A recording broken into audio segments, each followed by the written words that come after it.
avoir une petite idée de mon profil. Donc je vais essayer de rester relativement brève. Je suis intervenante maintenant en formation depuis l'an 2000 en gros. Mes thématiques d'intervention sont le management, la communication interpersonnelle et tout ce qui est autour de la pédagogie.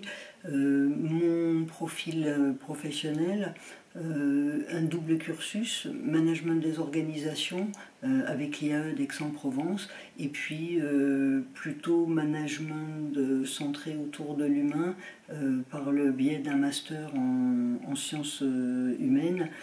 centré plus particulièrement sur tout ce qui est sciences de l'éducation, psychosociologie et dynamique des groupes. Et en parallèle, j'ai fait une formation maître praticien coaching. Voilà. Donc la colonne vertébrale de mon intervention, c'est plutôt le management et la cohésion d'équipe. Donc management avec management des équipes, cohésion d'équipe et prise en compte du changement, puisque c'est actuellement ce qui est le plus préoccupant pour les managers d'aujourd'hui. Je me forme en complément sur un certain nombre de MOOC, comme par exemple sur la complexité d'Edgar Morin, ou sur la santé au travail, ou sur le handicap. Alors ma démarche pédagogique en formation, centrée en grande partie sur les pédagogies actives à travers un certain nombre d'outils, comme la méthode DECA, le théâtre forum, l'analyse des pratiques, la capitalisation des savoirs d'expérience, la pédagogie inversée, avec l'idée qui est de favoriser l'expérience et l'intégration des éléments abordés, et une entrée peut-être un petit peu plus particulière qui est sur le co-développement et la co-construction durant le temps formatif pour une formalisation au final de plans d'action pour les personnes qui participent à la formation et qui peuvent repérer leur pôle de progression et mettre en place leur plan de progression. Pour moi, il s'agit de respecter les singularités de chacun et de travailler à partir de leur personnalité, des situations qu'ils sont amenés à vivre au sein de leur service pour y répondre en enrichissant leur représentation et donc les possibles sur le mode du co-développement. Ils ont déjà de l'expérience, donc l'idée c'est de capitaliser cette expérience, de la formaliser et de l'enrichir. Donc on est dans une logique de favoriser l'essaimage des compétences acquises par une mise en pratique immédiate et pérenne dans leur service, mais aussi de le faire dans une logique de collectif élargi, que ce soit au sein de leur service, mais au sein de l'organisation, et avec leurs partenaires, voire leurs parties prenantes, parce que c'est une des logiques du service public, c'est de faire avancer aussi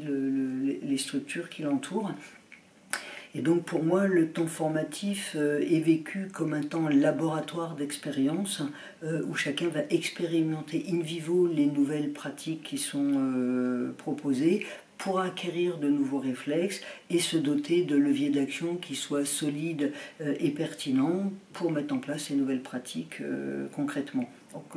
on est dans une logique de greffe et d'appropriation. Alors, quelle est mon expérience et je dirais entre guillemets un petit peu mes références. Alors j'interviens sur des formations management qui sont plutôt pour moi ce que je vais appeler des formations autour de la structuration de son activité managériale, donc le management d'équipe, la mise en place du leadership, la gestion de projets, l'accompagnement au changement, la mise en place de cohésion d'équipe, et puis après ce qui est plutôt de l'ordre pour moi de l'outillage, c'est l'entretien, la pratique de l'entretien d'évaluation, enfin l'entretien professionnel, l'entretien de retour en poste suite à absence, l'animation de réunions, parler en public, la prévention de la gestion et des conflits, la mise en place de tutorat ou de mentorat en prise de poste, et évidemment une pratique un petit peu particulière qui est le coaching, prise de poste, gestion de crise ou développement et progression. Donc j'ai acquise une expertise plus particulière sur ce que je vais appeler modestement le management agile, avec une logique entre autres qui s'appuie sur la formation action, qui vise à proposer et à favoriser la compréhension des situations, donc s'approprier des outils de diagnostic pour pouvoir après repérer quels sont les leviers d'action possibles et la condition de leur mise en place. L'idée, c'est que les participants co-construisent l'ensemble de ces outils d'analyse, de diagnostic, de réflexion à la mise en place d'outils adaptés à leurs besoins, qui tiennent compte autant des problématiques et donc des besoins organisationnels que des caractéristiques de l'humain, que ce soit sur une logique individuelle ou collective. Cette démarche a pour but de favoriser et d'inscrire tout ce travail de réflexion dans une culture qui est commune, cooptée et transversale, donc qui va recentrer le collectif sur l'activité plutôt que sur les incompréhensions, je dirais, qui peuvent être nocives et délétères. Donc peut-être quelques références dans le public. Je suis intervenu sur un protocole